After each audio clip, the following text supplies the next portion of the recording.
Welcome to WhiskeyCast, cask strength conversation featuring news and interviews from the world of whiskey. I'm Mark Gillespie. This is episode number 829 for July 26th, 2020. Coming up in a few minutes. There's no preconceived notion of like, well, Pinhook has to have this cinnamon note, or Pinhook has to have this caramel note. There is no idea. And I think that's, again, the fascination with single barrels, right? The idea that, like, when you pick a Knob Creek single barrel, you're not stuck with this idea of what Knob Creek is supposed to be. You can just find this, like, outlier barrel that you think is really cool and different and say, I want to bottle that to show people how different this one and special this one barrel is. Sean Josephs has a long history with bourbon. He owned the Char No. 4 and Maysville restaurants in New York City, and now has a restaurant in New Orleans.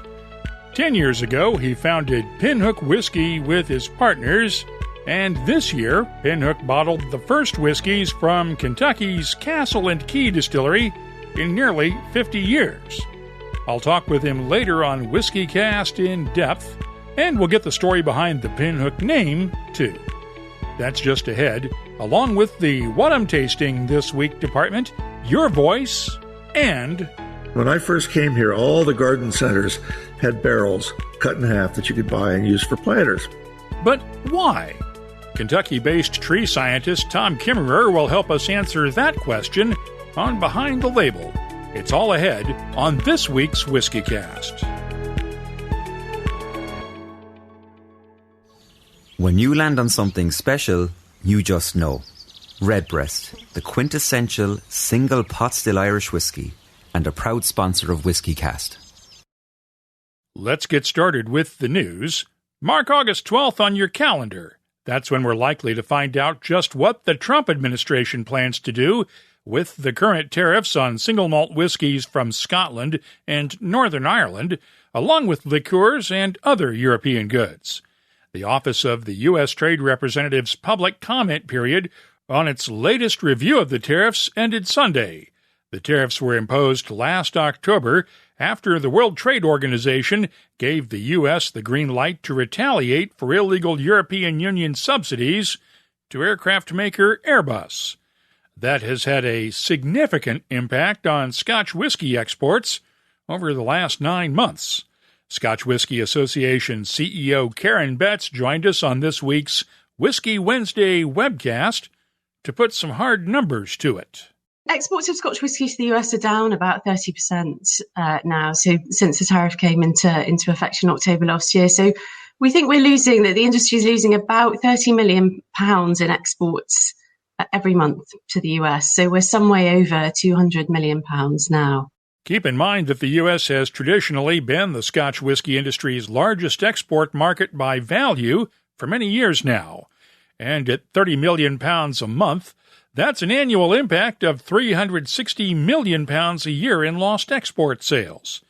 It has also resulted largely in higher prices for the single malts that do make it to the U.S. and lost business throughout the three-tier retail chain in the U.S. The extent of the damage that is being felt, obviously particularly in the US, obviously the focus for the USTR comments is about economic damage in the US. So, what the impact of a loss of sales is in the US with all these lost exports that I just referred to. Yes, it would be great if they took the tariff off. I think that that's unlikely unless there is some sort of movement in the underlying dispute. So we have also been putting a great deal of pressure on the UK government to open up a separate discussion with Ambassador Lighthizer and USTR. At the moment, I don't know if you know, but at the moment the UK is in a free trade agreement negotiation with the US. They're about to get into the third round. That starts on Monday. So we've been saying to Liz Truss, who is the Secretary of State for International Trade in the UK, and also to the Prime Minister's team in Number 10, alongside that FTA negotiation, you also need a separate discussion about the trade disputes, because we believe that a negotiation on the tariffs is only going to start to happen once the UK shows some willingness to talk about the issues at the root of the trade disputes. And because the UK has now left the EU. The UK formally left the EU at the end of January this year. We are not fully out of EU structures until the end of this year, but we can start to talk as a country that is independent of other EU policies about trade in a different way. So we're saying to the UK government, you absolutely must do that. And they are showing some willingness to do it. You can watch the entire interview with Karen Betts on the Whiskey Wednesday webcast. It's available on our YouTube channel and the WhiskeyCast Facebook page. Now, she did mention positive signs coming out of London. We have seen one of those signs already. The British government has released its tariff structure that will take effect when the UK leaves the European Union for good next year, and it does not include the 25% tariff on imports of bourbons and other American whiskies that has been in place for the last 2 years. That tariff was imposed by the EU in June of 2018, after the U.S. slapped tariffs on imports of European steel and aluminum. Prime Minister Boris Johnson pledged that he would remove the tariff as soon as the UK leaves the European Union. There was one other positive sign this week. Airbus announced on Friday that it has reworked its loan agreements with the French and Spanish governments to come into compliance with WTO requirements. And Airbus claims that removes any justification for continuing with the U.S. tariffs. Once again, we'll find out what U.S. Trade Representative Robert Lighthizer plans are on August 12th. But during a Wine and Spirits Wholesalers Association webinar this week, Florida Democratic Representative Stephanie Murphy said many members of Congress support the spirits industry, but she is not holding out any hope. I'm not really sure that USTR is sensitive enough to this goal. And in fact, during my last hearing with Ambassador Lighthizer, I tried to point out some of the pain that's being felt by American businesses and American consumers. And I think his response was, what pain? So I think, continued advocacy efforts on your behalf hopefully will sensitize the USTR a bit more to the domestic impact of his foreign trade policy. A quick explainer. While tariffs can be imposed on goods imported into a country, it's not the manufacturer or the exporter of those goods that pays the tariff, nor is it the government in the country of origin. The tariffs are paid by the company that's actually importing those goods into the U.S., in this case, the spirits importers who buy their whiskies from the producers in Scotland and pay an additional 25% on the value of that shipment before the goods can clear customs. That extra cost usually, but not always, gets passed on eventually to consumers in the form of higher prices. We'll keep following this story, and if you want an in-depth explanation, we posted an explainer last October in the news section at whiskycast.com that goes into more detail. Now, it takes a certain degree of optimism to start building a distillery in the current economic climate and the uncertainty over what impact the COVID-19 pandemic will have long-term. But we got word this week of at least 3 new distillery projects in the works. In Ireland, Kinsale Spirits has applied for planning approval to build a distillery in the West Cork town of Kinsale. The company is releasing a new Battle of Kinsale series of whiskies this week, along with the Red Earl Irish whiskey, using sourced whiskies from West Cork distillers, and hopes to have its distillery open next year. Meanwhile, Ireland's National Planning Board has signed off on plans for a new distillery in Fossa, just outside of Killarney in County Kerry. The site is in an old coach house that will be restored to house the distillery and will be the 3rd distillery in the town of Fossa. In Scotland, fans of the Outlander TV series may be familiar with Lallybroch Castle. That's the show's name for what is officially known as Midhope Castle on the Hopeton estate. Former Diageo executive Ken Robertson and his partners have asked West Lothian Council for planning approval to build a distillery at the castle using an existing building that would be renovated along with the castle's ruins. According to the Daily Record, the distillery would exclusively use barley grown in the fields at Hopeton Estate. there's no word on when West Lothian Council will sign off on the application. And while we're discussing planning approvals, there is still no word yet on the fate of another distillery proposal on Islay. Specialty drinks founders Sukhinder and Rajbir Singh have been trying for more than 2 years now to get Argyll and Bute Council approval to build their distillery just east of Port Ellen. They submitted an updated site plan and application last December to incorporate design changes in the hopes of easing some of the local opposition. The original plan called for a modern distillery design that some Iliocs complained didn't fit into the island's character. That application is still under review. Argyll and Bute Council's website indicates no timetable for a decision. We have new whiskies to mention now, and we'll start with a historic brand. Beam Suntory is showing some love for the venerable Old Overholt rye. There will be a limited edition 11-year-old Old Overholt coming out this October, along with a new high-strength 4-year-old rye that's bottled at 57% ABV. The 11-year-old will only be available at retailers in Ohio and the state stores in Pennsylvania, where Old Overholt traces its heritage to, though the whiskey is now distilled in Kentucky. It'll have a recommended retail price of around $75 a bottle. Speaking of historic brands, Heaven Hill is releasing its Spring 2020 edition of Old Fitzgerald Bottled in Bond. This semi-annual release was distilled in March of 2011 and comes in a replica of the decanters used for Old Fitzgerald back in the late 1950s. Heaven Hill master distiller Connor O'Driscoll told me this week that the age does not matter with these releases, just the taste.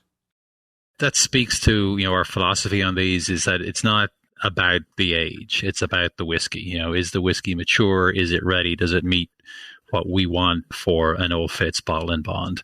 And the answer is yes. It's a wheated bourbon, expected to be all mild and soft and gentle. And then you think, okay, it's been in a barrel, in this case, 9 years. Is it going to be too woody for that mild, soft, gentle whiskey? But what we've got very good at is marrying that maturation so that the whiskey comes across as just this beautifully matured whiskey. And it's definitely not over oaked. It's again, beautifully matured, I think is the takeaway. The Old Fitzgerald Bottled in Bond Spring 2020 release will be available in limited amounts with a recommended retail price of around $90 a bottle. I'll have my tasting notes for it later on. Glenmorangie has released the 5th edition in its Bond House No. 1 collection, the Grand Vintage 1996. It's a 23-year-old single malt matured in ex-bourbon casks and carries a recommended retail price of around £600. That's about $760 a bottle. Johnnie Walker is starting its 200th anniversary celebrations with a 2020 edition of Johnnie Walker Blue Label bottled especially for the Japanese market. The bottle features artwork by Eiji Okuda on the sides and back and sells in Japan for 22,000 yen a bottle. It can be found online for around $300 each. A few weeks ago, I took part, along with a bunch of other whiskey lovers, in an online blending session to pick the recipe for Ireland's Chapelgate Whiskey Company's new Lock-In Bonders blend. It's intended to mark the year of the lock-in during the COVID-19 pandemic. Got word this week that 2 versions will go on sale starting next week at irishmalts.com. 150 bottles at a cask strength 56% ABV, 314 bottles at 43.9% ABV. Those who took part in the tasting will get a 48-hour head start to buy bottles before they go on sale to the public. And with Belfast Whiskey Week events in full swing now, there's a new Irish whiskey brand hitting the market. 2 Stacks comes from the Killowen Distillery in County Down, though they're blending bonded whiskies sourced from distilleries around Ireland. The Blender's Cut is said to be the strongest Irish whiskey on the market at 65.15% ABV. It comes from a combination of peated and unpeated malts, single pot still, and grain whiskies. It'll sell for €99 a bottle. The first cut is bottled at 43% ABV and uses a similar blend from a combination of Oloroso sherry, ex-bourbon, and virgin oak casks. It's priced at €46 a bottle. They have also done something fairly rare. Instead of bottling minis, they're releasing the Dram in a Can. It's a 100 milliliter blend canned at 43% ABV. It'll be available in the U.S. exclusively, along with a standard size 750 ml bottle. Purists, feel free to cringe now, though I'll wait to give it a try before rendering my opinion. You can keep up on the latest whiskey news all week long at whiskycast.com. Hope you caught our live webcasts this past week. In addition to Scotch Whisky Association CEO Karen Betts, our guests on the Whiskey Wednesday webcast this week were Orland Sorensen and Brett Carlisle of Woodinville Whiskey in Washington, along with Tomer Gorin, the head distiller at M&H Distillery in Tel Aviv, Israel. Friday night, our happy hour guests included bartender-turned-author Ivy Mix of Leyenda in Brooklyn, along with writers Prairie Rose, Nafisa Sabor, and Matthew Rowley. This week, veteran Scotch whisky distiller Stuart Nickerson and his daughter Jennifer will be with us on Wednesday. Jennifer Nickerson and her husband Liam run the Tipperary Boutique Distillery in Ireland, while Stuart is working on a number of consulting projects around Europe. Friday night, whiskey writer Gabrielle Farms will be one of the panelists on our weekly Writers' Roundtable. We start the webcasts at 5 p.m. New York time, 10 p.m. London time, and 2100 GMT elsewhere in the world. You can watch on our YouTube channel, the WhiskeyCast Facebook page, Twitter, and Periscope. All of our past webcasts with guests like Richard Patterson, John Glazer, Stephanie McLeod, and Billy Layton are available to watch on demand at our YouTube channel. Time now for the calendar of events brought to you by Catoctin Creek Distilling. First up, one event change announced this week for 2021 already. The American Distilling Institute had planned to hold its annual conference for craft distillers next March in Louisville, Kentucky. ADI announced this week that it has decided to reschedule the conference until next August, out of concerns that March might still be too soon to hold conferences because of COVID-19. The Whiskey Exchange is moving ahead with plans for the Whiskey Show in London, October 2nd through the 4th, but did announce this week that virtual tickets and tasting packs for the show's master classes will be available to those who don't feel comfortable attending in person or who face travel restrictions. I'll be leading one of the sessions that weekend. I'll either be on site in London or here in New Jersey online, depending on travel restrictions in place at the time. Other events still on the calendar as of now. Tickets are still available for the Redbreast Dream Cask Annual Dinner at Bodega Restaurant in Waterford, Ireland. It's coming up August 10th. McTeers has its next whiskey auction on the 14th in Glasgow, Scotland. And as of now, Whiskey and Barrel Night New York is still on for August 20th. Moonshine University in Louisville will host a Stave and Thief Society Executive Bourbon Steward course on the 21st, while the Kentucky Derby Museum has its Derby Week Biscuits and Bourbon event set for September 2nd. Whiskey Live Adelaide is set for September 4th and 5th, while the London Whiskey and Spirits Weekender is on the 4th through the 6th, and Waterford Distillery's Open Day is set for September 5th in Waterford, Ireland. Of course, please keep in mind that all of these events could change on very, very short notice, depending on local public health restrictions, so make sure you call or email ahead of time before you make any travel plans, and be ready to comply with any social distancing requirements that may be in place. We're keeping the calendar of events at whiskycast.com updated as we get details on event changes. If you're responsible for organizing a whiskey event, please use the contact form on our website to keep us up to date on your plans. The calendar of events is brought to you by Catoctin Creek Distilling, the makers of Virginia's most awarded spirits. You'll find their Roundstone Rye at fine whiskey shops in 26 U.S. states, 3 continents, and online too. Visit the Where to Buy page at catoctincreekdistilling.com to find a retailer near you. And please drink responsibly. The search never ends, but it's nice when you can come in for a landing, pause and explore the silky smoothness of single pot still Irish whiskey, matured in the finest bourbon and Oloroso sherry casks. Land on Redbreast, then be sure to pass it on. Proud sponsor of WhiskeyCast. WhiskeyCast In Depth is brought to you by Mortlock. When most people think of Kentucky, they think of 2 things. Bourbon, of course, and horses. Central Kentucky is filled with both distilleries and horse farms, and several times each year, thoroughbred racing lovers will gather at places like Keeneland to bet on the ponies.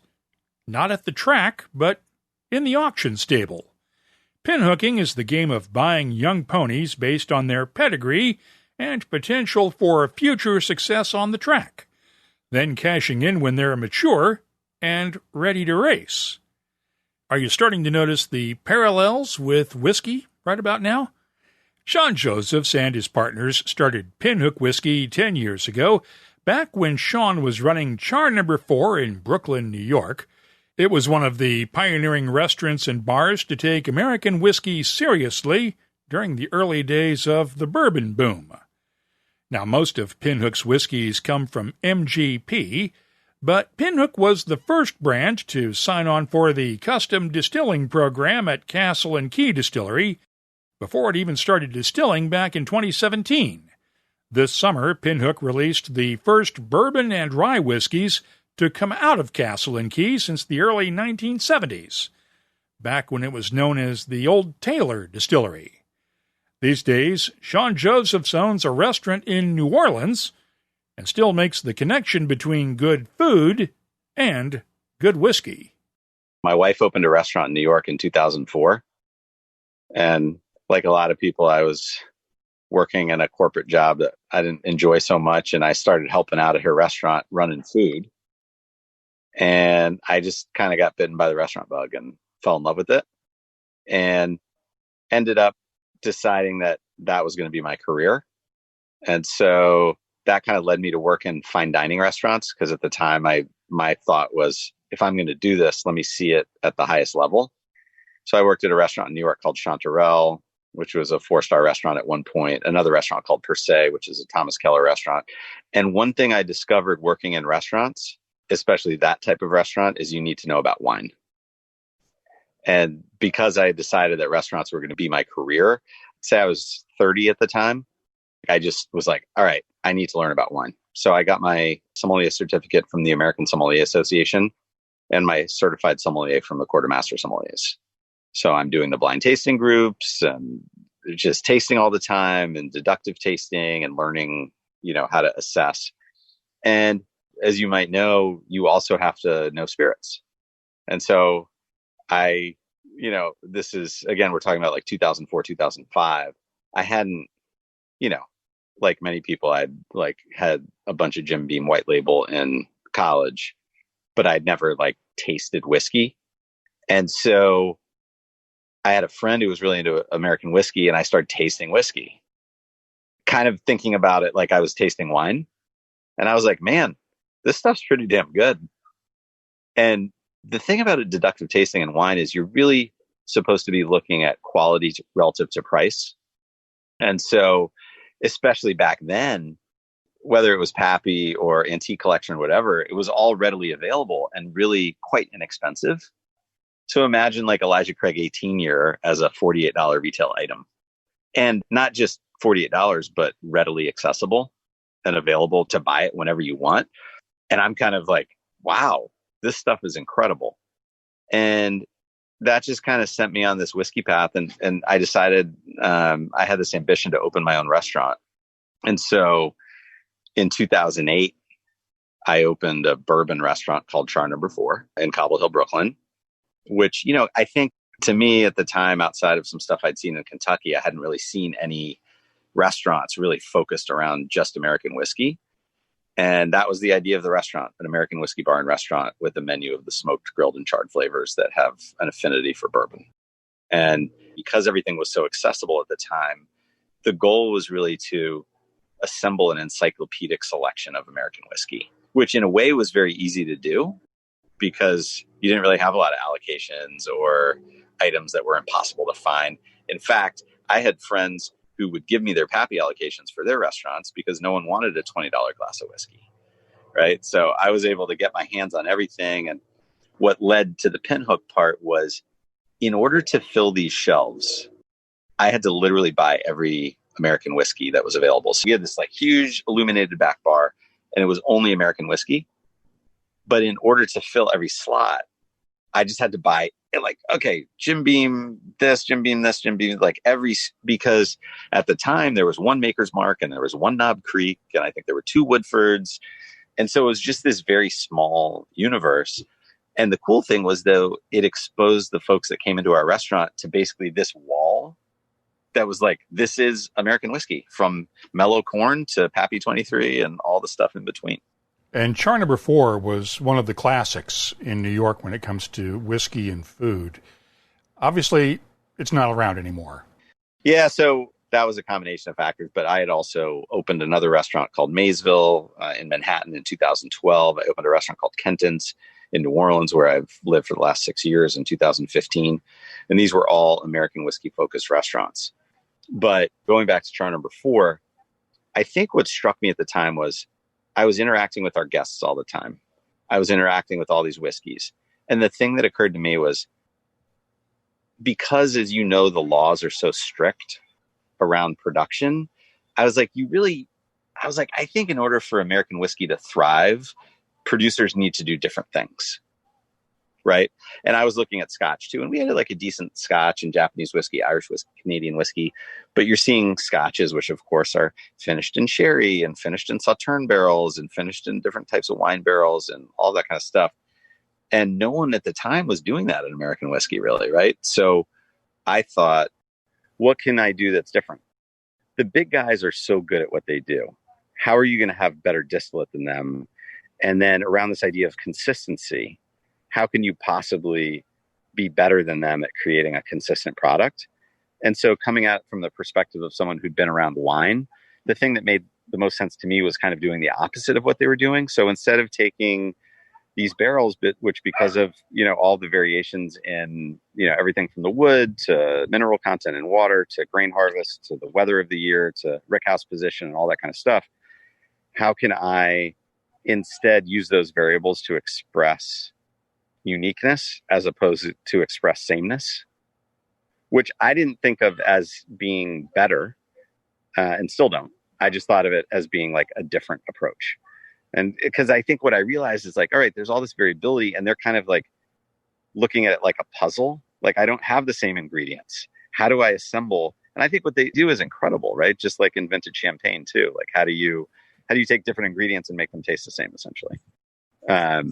That was kind of the genesis, and the thing that made the most sense to me then thinking about the wine thing was a vintage approach, right? So the idea that there is no flavor profile that we're trying to achieve. There's simply the idea that each time you're working with a barrel set, you'll try to make the most delicious whiskey you can. And similar to wine, you expect variation, which I think, interestingly, because I didn't even realize it at the time because it wasn't a thing, single barrels have obviously become the thing.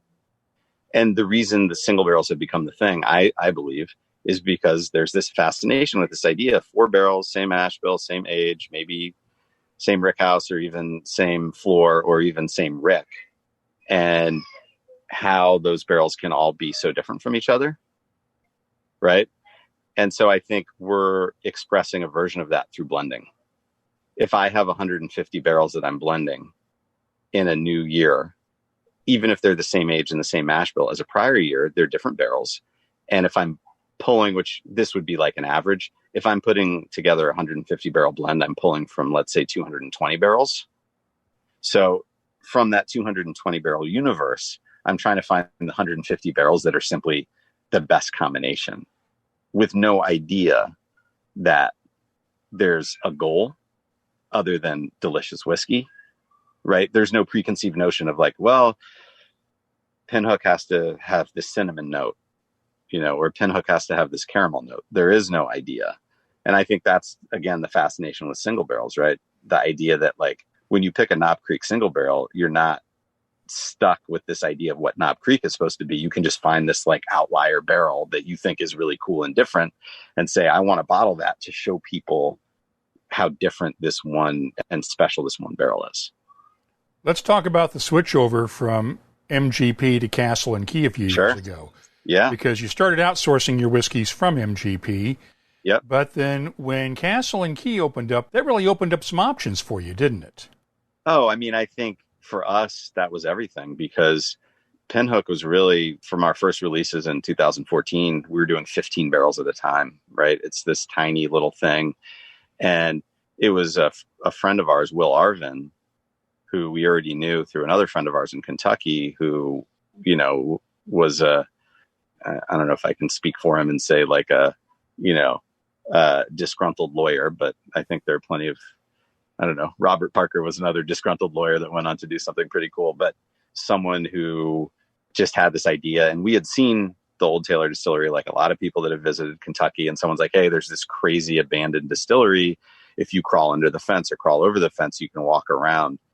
And we had done that, before he decided that he wanted to buy it. And it's this bizarre, it was like almost 50 years of growth and collapsed roofs and this bizarre kind of, it almost looked like some crazy zombie movie, right? And so we had actually looked at it and we were like, oh my God, you would have to be totally nuts to try to tackle. And I had built, with my wife, between the two of us, we built 5 restaurants from scratch. And I just kind of had a sense of like the mechanical nature of like plumbing, electric, gas, like what do you have to do to make this thing viable? And I was like, this thing is crazy. And then lo and behold, a friend of ours decides that he wants to restore it. And so we were the first people that he approached, because he knew that he needed to have contracts in order to have a viable model. And keep in mind, there was no master distiller. There was no team. There was just him saying, I'm going to do this. We know that Will is a very capable guy, and we'd met Wes Murray, who's his partner, and became very confident in their ability to pull it together, And so when they asked us, do you want to do this? We were like, absolutely. And think about this too, right? And we didn't get into the whole story of Pinhook and the connection to thoroughbreds, but I think we came very organically and naturally to a story for Pinhook through friendships, a new story, but it was to us genuine, not something that we like concocted. It came out of just spending 3 years in Kentucky as our barrels were aging and just thinking about how we wanted to approach it. But then, as you know, American whiskey is all about stories. So then all of a sudden we have this opportunity to not only have, kind of part one of the Pinhook story, but now to be connected to, frankly, one of the most historic distilleries in the history of bourbon. And water is going to be pulled from the same springs, which are the reason why Colonel Taylor picked the site. And one of the original rickhouses that he built in 1887 actually just needs minor carpentry, and you can age your barrels. It's such a no-brainer, right? From a American whiskey standpoint. And then, of course, the excitement of, sure, we always thought we were going to source, but now we still don't own the distillery, and we're not distillers, and we don't claim to have any of that expertise.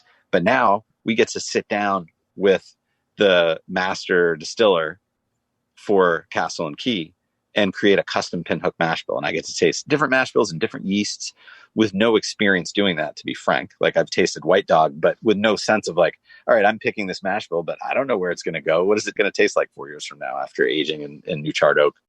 But that moment was basically the moment that we decided to move it from a side project to something that we thought we would take a real go at, because I think the perception was like, I think there's something here, even not knowing who they were going to hire. And then it was easy to say, like, and even though she's gone, like, oh, they hired Marianne Barnes, first female master distiller in Kentucky since Prohibition and all this stuff. Well, we didn't know anything that was coming down the pike. but we just kind of believed in the vision, and it just seemed like, how could you pass up that opportunity? But that is what also led us to buy, significantly more MGP barrels than we had bought prior, kind of thinking that the goal was to build a broader awareness and distribution footprint for Pinhook that would then set the stage for this moment when we're releasing and then honestly, we didn't know Castle and Key's plan. So as it turned out, our rye was the first whiskey to come out of Old Taylor in half a century. And then when we released our high proof bourbon, then was the first bourbon to come out of Old Taylor in half a century. So none of those were things that we anticipated, but it's been amazing. And it's been really cool to see, everyone has their opinions, and there's a subjectivity to it, but I think the overall reception for, the rye got a double gold at San Francisco. We did a 100-barrel blend of the bourbon, which, is both small and not small. That's 4,000 six-pack cases, and it sold out very quickly. At least we sold it to all of our distributors, and they in turn were able to get it placed in accounts. So I feel like it's already been successful, meaning just the excitement and the energy around, hey, here's an opportunity to taste the bourbon from, aspects of it that are connected to this historic distillery. And then the fun part, of course, is like, I have no idea where this distillate is going. Like, I think it tastes really good right now, but what's that 2.5-year-old rye going to taste like as a 5-year-old rye? I think with MGP, there's so many examples of it out there that I can look at, sure, they're Pinhook MGP barrels, but they're MGP barrels aging at Castle and Key. And I don't really have to guess that much what those barrels will taste like as a 9-year-old or a 10-year-old, rye or bourbon. But with the Castle and Key stuff, it's, it's anybody's guess. And so I'm really excited because we don't know anything, right? We don't know anything about, well, which barrel's on which floor. Like, when do we start to see all the cool nuances that help us hopefully continue to make better and better whiskey from that distillate? You actually beat Will and Wes to releasing their own whiskey. Did they give you any grief about this? It's funny. I mean, my hunch is maybe they would just make the argument, not that they don't think it's good, that we should have waited longer. But I think part of it is because I've been working with really young whiskey for a while. I mean, the first barrels we bought from MGP in 2011 were 3-year-old barrels, and we didn't do our first release until it was a 6-year-old. And that's because honestly, at that time, there wasn't really a idea of, oh, you can release a 2-year-old rye. But then Willett released a 2-year-old rye, and I tasted it, and I was like, well, this is pretty damn good. And also you saw that people were accepting of it. And then we released a 2-year-old MGP rye, the first rye we ever released. And I think that in the end, everyone needs to sell and everyone has a business, but I still am in the business of tasting. And I was like, I don't know, this 2-year-old rye is delicious. I'm not trying to put it up against a 4-year-old rye or say it's better than a 6-year-old rye. I'm just saying this thing in its whatever it is tasty. And I think it's one thing I got from the wine world too, right? Is one thing wine has always done really well is to say there are different types of wines. Like, you can't just say there's just Mouton Rothschild or there's just George T. Stagg and everything else is just something that wants to be that. The wine industry says there's Beaujolais and there's Dolcetto d'Alba and there's Barbera d'Alba and there's Barolo and Barbaresco. There are many different levels and many different styles for many different occasions. And a younger rye, and I think even a younger bourbon, kind of has its place, as stylistically. And the cool thing I look at, even with like Ride On, which was our first rye from Castle and Key, I think it's super tasty. And anyone who wants to say, I think it'll be better when it's 4, on some level, I can't argue with that. Like, I'll be like, yeah, more age. I think you'll see more complexity. But on the other hand, it will never taste like it does now again. Which is why you bottle it as a 2020 vintage. Yes. I think weirdly, there's something about whiskey, American whiskey, that's almost more complex when it's young, because you're getting more of a blend or a balance of fruit, grain, spice, and it's still enough time to already get the wood. I mean, I think on Ride On, and certainly with Bohemian, which is closer to, the average age of the barrels is 34 months old, you're getting the caramel, you're getting the butterscotch, like it's already there. And you're getting grain notes that aren't raw, I think. I mean, they're grain notes that are noticeable as grain, but they're not noticeable as raw grain. And when you combine that with fruit and the beginning of some elements of tobacco and all these things, you've got a lot going on. And I actually think, again, to use a wine analogy, if you told every producer in Napa Valley that they had to pick their grapes at the exact same time and they could only use 100% new oak and that oak had to be toasted to this level, you're going to start to get a lot more similarity than difference, right? And so I think there's something to kind of celebrate about the different ages as opportunities to see how whiskey expresses itself. Because frankly, I've heard people say, and I would never put a number on it, 80% of the flavor is the wood. But I would say this, 80% of the flavor is probably definitely the wood if it's 8 years old. But if it's 3 years old, I don't think the wood is 80% of the flavor. And maybe there's something interesting about that, which is also not to say that maybe the sweet spot still is 8. I don't know. But I think there's something interesting about seeing it at different ages and different points.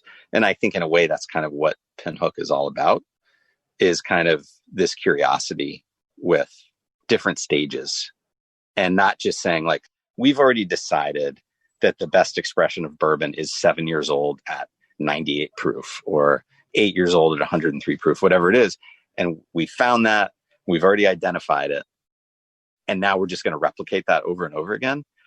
For myself, and I do believe it's mirrored in the current consumer, there's just a lot of curiosity. And part of it to me goes back to Char No. 4. I can't tell you how much White Dog we sold. And I remember being like, we carried it. And I was like, well, I think we should carry it so that we can just tell someone like, oh, by the way, and especially at that time, right, there was so much lack of knowledge and just that not that many people were into American whiskey the way they are now.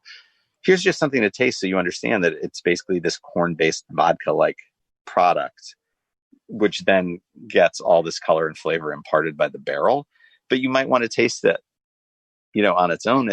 But then people were drinking it. And I was like, kept being shocked that I had to reorder it. So I think a lot of it too was my having these experiences, which I think is honestly different than maybe some of the traditional distilleries' perspective. Right. They've been kind of making things the same way for a long time. I'm not saying that as a negative. It's just what they knew. And I was interacting with the consumers, 5-6 days a week in my restaurant and watching people being like, but what about that? And what's that crazy looking yellow bottle? I'm like, well, that's mellow corn. That's a corn whiskey. And they're like, what's corn whiskey? And I'm like, well, it's the same distillate, but it's aged in used barrels. So you can kind of taste like, what does a whiskey taste like in a used barrel instead of a new charred oak barrel? And they're like, great, I would love to try that. And they're like, oh, this is actually pretty damn tasty. And what does this run me, by the way? I'm like, I don't know, you probably get it for $17, And so I think that's been really kind of the thing that's driven everything that we do, is just a lot of curiosity. It's not like pulling back the curtain, but kind of saying like, yeah, this is what 2.5-year-old whiskey tastes like. You've never probably tasted it because someone already decided that it tastes best at 5. And maybe it does, but why not taste it at 2.5? And why not buy the bottle next year? And I think the vertical series, that's really trying to take that idea to its ultimate kind of conclusion, which is like, let's follow MGP barrels of both rye and bourbon that are the same age, same mash bill, aging in the same place, and watch them develop over 9 years. So let's talk about the Pinhook story, because you mentioned it briefly, the connection to horses. Yes. Obviously, when you go to Castle and Key, you got to pass a bunch of horse farms. Yes, you do. So there's a logical connection there. So tell me where that came from. Yeah, so, to me, it's really one of the funny things about Pinhook in a way, because, I could see, and I think I've even gotten this reaction from people until I get a chance to explain it to them. They're like, well, of course, bourbon and horses. And we've all seen a lot of iconography in the industry around horses and bourbon for the obvious reasons that those are the two things for which Kentucky is the most famous. But the reality is, for us anyway, myself and my two founding partners, we had this idea around the vintages that we knew. And we had this idea around doing something different. We didn't know how we were going to express it. And when we bought those first 20 barrels from MGP in 2011, conceived of the company in 2010, bought our first barrels in 2011, paid $465 a barrel for a 3-year-old bourbon, and shipped it to Bardstown, Kentucky. One, because you couldn't go to MGP at the time when it was LDI. So there was no way to taste. And the whole thing for me was like, we wanted to taste and be like, let's go to Kentucky a lot. Let's check in on our barrels. And so it took us a while to find strong spirits in Bardstown, but they were really at the time the only outfit that we could find that had a bonded warehouse, had the ability to blend and proof and filter and bottle and all that kind of stuff. And a place where we could essentially go whenever we were in town and just say like, hey, we're coming. And they would pull samples for us and we could taste through our product and see how different the barrels are from each other. How is it now 6 months later from when we last tasted, all that kind of stuff. So anyway, one of my friends that I founded the company with, one of his close friends from high school grew up in thoroughbred horse racing. And his father was a vet at the track for the New York Racing Association.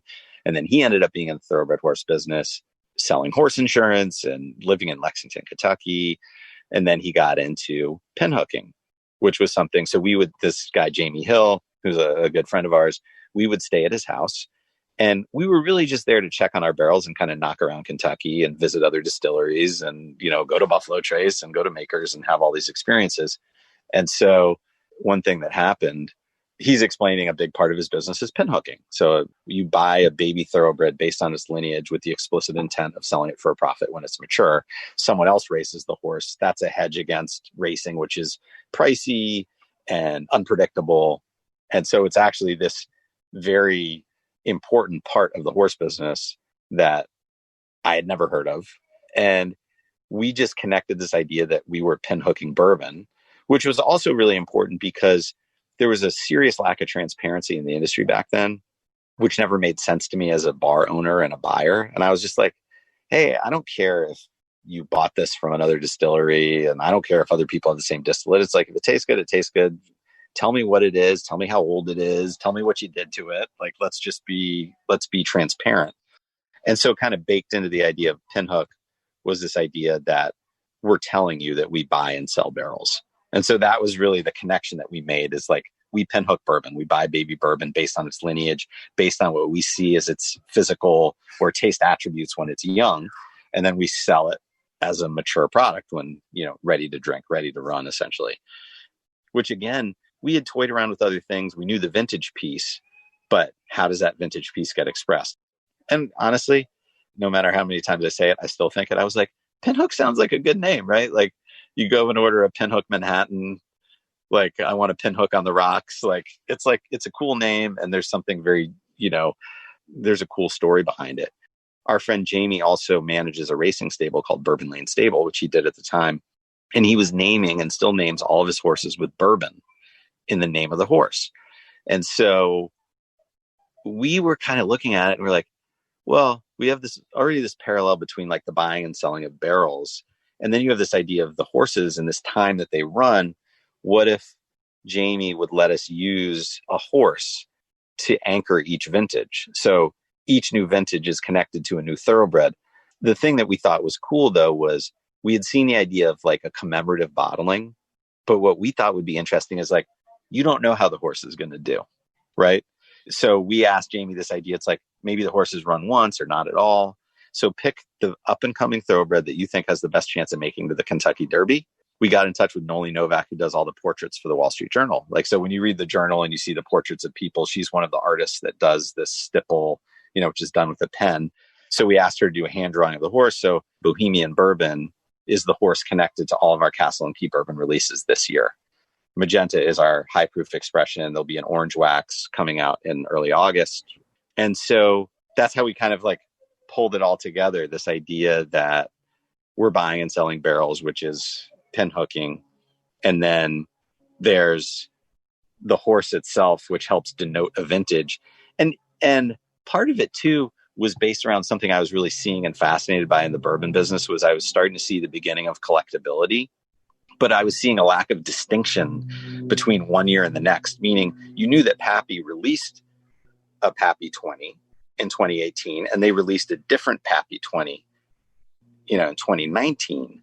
But unless you knew how to do the serial number thing or the barcode thing, it essentially looked like the same product. I was aware of that as someone who was around it all the time. And I was like, well, wouldn't it be cool if you have two magenta waxes next to each other? They're both magenta wax and they both say Pinhook Bourbon, and there's different juice in each bottle.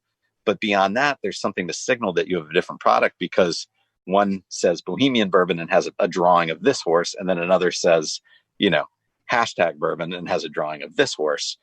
So it became this cool way, or I'm saying cool, but hopefully someone else besides me thinks it's cool, but a way of identifying a vintage visually and kind of finding a way through our story to express what we do, which is every year we make different bourbons and different ryes. And so the horses are unique, the whiskey's unique. Thanks to Sean Josephs for spending some time with us this week. And by the way, I shared my tasting notes for those 2 Pinhook releases from Castle and Key last time around. You can also find them at whiskycast.com. That's Whiskycast in Depth, brought to you by Mortlock, whiskey's best-kept secret. Hidden away for decades in some of the world's most famous Scotch whiskies comes a single malt inspired by an original for a fortunate few. Discover the entire Mortlock lineup at malts.com. The What I'm Tasting This Week department is brought to you by Sagamore Spirit. Let's start off with one of the Vertical Series Pinhook whiskies, the 2020 crop of 'Tis Rye Time. As Sean told us, it's a 4-year-old straight rye from MGP, bottled at 48.5% ABV. The nose is very aromatic with good baking spices balanced by honey and vanilla. The taste starts off nice and creamy with spices that build up slowly to a nice crescendo of clove and allspice with a hint of ginger and touches of honey, caramel, and vanilla underneath. The finish is long, gentle, and sweet. I'm scoring Pinhook's 2020 crop of 'Tis Rye Time a 92. During the news, I mentioned the Old Fitzgerald Bottled in Bond Spring 2020 release and received a sample of it this week. As we said earlier, it's 9 years old and bottled at 50% ABV. The nose is gentle, with sweet notes of caramel and honey, along with cocoa beans, vanilla, a hint of tobacco, and a soft oakiness. The taste is thick, chewy, and spicy, with black pepper and cinnamon notes that fade slowly to reveal honey, dark chocolate, and caramel, with just a hint of oak. The finish is nice and long with lingering spices, balanced by honey and caramel sweetness. I'm scoring the Old Fitzgerald Bottled in Bond Spring 2020 release a 93. I'll have more tasting notes in just a minute, but first, this week's tasting notes are brought to you by Sagamore Spirit Rye Whiskey and their new Brewer's Select Rye Ale Barrel Finish. It's a collaboration between Sagamore Spirit in Maryland and Sierra Nevada in California, where they filled up Sagamore Spirit barrels with their red ale beer, then shipped the empty barrels back to Maryland to give Sagamore Spirit Rye a unique taste. Look for it now at select retailers and get the whole story at sagamorespirit.com. Woodinville Whiskey founders Orland Sorensen and Brett Carlisle joined us on the Whiskey Wednesday webcast this week. I had the chance to taste their 100% straight rye whiskey. It's bottled at 45% ABV, and the nose has baking spices, honey, leather, oak sawdust, and a touch of dried fruits. The taste has notes of clove and cinnamon, along with a hint of cardamom and touches of caramel apples, dried fruits, and honey. The finish is long and smooth with gently fading spices. I'm scoring the Woodinville 100% straight rye a 92.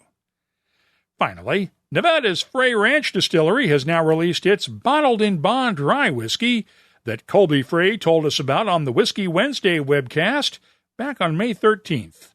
It's a follow-up to the Frey Ranch Straight Bourbon earlier this year, and I received a sample of it the other day. It's a 5-year-old rye distilled from grain grown on the ranch east of Reno in northern Nevada, and it's bottled at 50% ABV. The nose is warm and soothing with cloves, cinnamon, and black pepper, balanced by molasses cookies, brown sugar, and oak. The taste is thick and spicy, but well balanced with baking spices complemented by tree fruits, molasses, brown sugar, and a touch of oak. The finish has lingering spices, honey, and that same touch of oak, and I'm scoring the Frey Ranch Bottled in Bond Rye a 93. The What I'm Tasting This Week department is brought to you by Sagamore Spirit Rye Whiskey. I'm adding these tasting notes to the searchable list of more than 2,900 different whiskeys from all over the world. Check it out this week at whiskycast.com. Let's open up the inbox now for your voice. I tweeted out the news the other day about the American Distilling Institute postponing next March's conference in Louisville until August because of COVID-19 concerns.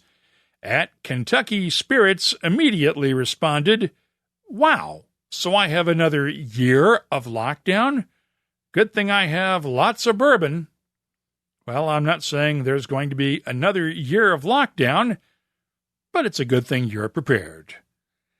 Last time around, I mentioned the Scotch trooper, our pal photographer Brett Ferenz, who was diagnosed recently with pancreatic cancer and is in treatment now.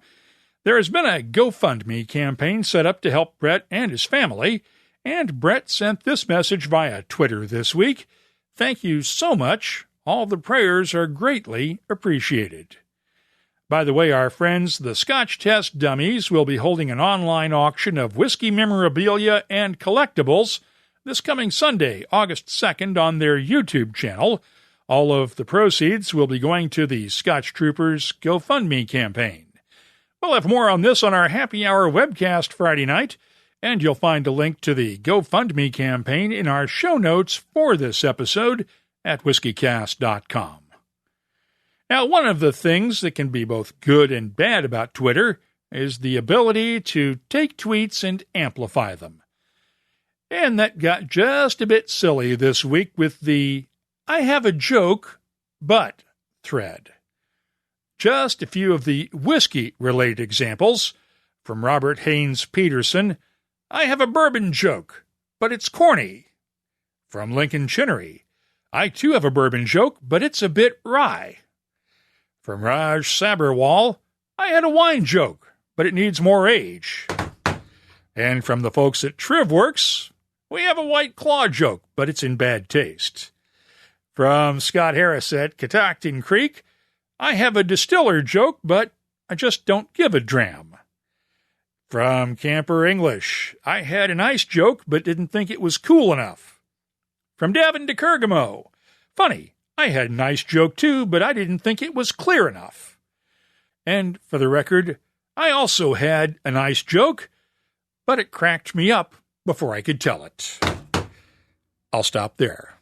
If you have a joke, a comment, a suggestion, or anything else you'd like to share with whiskey lovers around the world and join the silliness around here, you can always get in touch with us on Twitter, Instagram, or Facebook. The email address is comments@whiskycast.com. I'd love to hear from you. Let's wrap things up now with Behind the Label, our look at the history, science, and all that other stuff that combine to make whiskey unique. It's brought to you by Writer's Tears. Every so often, I'll be walking through one of the local hardware and garden equipment stores, and they'll have those whiskey barrel planters for sale. Not just those tacky plastic imitation barrels that have become popular in recent years, but the real thing. Charred on the inside with the original rust-covered hoops, and maybe even a stamp on the hoop rivets to tell you which cooperage they made them, and possibly even the distillery stamp on the head. Of course, the barrels are cut right in half through the bunghole. In fact, the neighborhood hardware store up the street was selling old Jack Daniels half barrels a while back for $80 each. I did not buy one. Now, this is in New Jersey, so you can probably imagine what driving through Kentucky or Tennessee might be like, with whiskey barrel planters all over the place. Of course, the reason those fake plastic barrels are on the market now is because the supply of real barrels is largely dried up. But where did the idea come from to turn old whiskey barrels into planters in the first place? Tom Kimmerer is a tree scientist and author of the book Venerable Trees. He's based in Lexington, Kentucky, where he was on the faculty for a long time at the University of Kentucky.